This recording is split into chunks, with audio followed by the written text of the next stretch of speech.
Tervist! Kui üks inimene tuleb sinu tuppa, sinu ruumi, siis esimene asi, mis jõuab sinu tuppa, on tegelikult tema süda, tema aura, kõik tema energiat. Ja sa võid seda tajuda, sa võid tunda, kuidas olukord ruumis muutub. See võib minna kergemaks, see võib minna pinevamaks.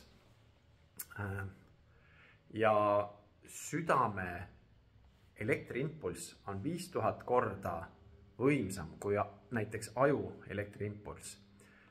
Miks ma seda kõike räägin, on see, et inimene on energeetiline olevus ja süda orkestreerib kogu seda energiat, mis inimese sees on või inimesega seotud on.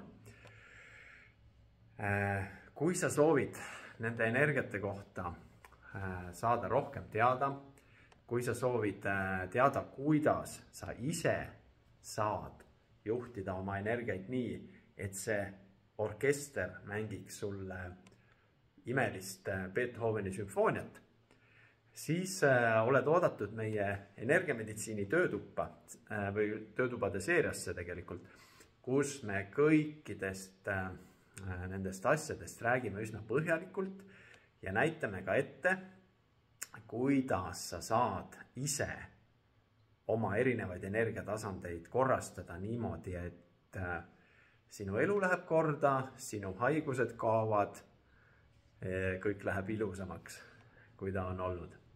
Nii et oled väga oodatud meie energiameditsiini töötubade seeriat kuulama-vaatama nii veebis kui koha peal Bliss tervisemajas. Nii et kohtume peagi meie töötubades.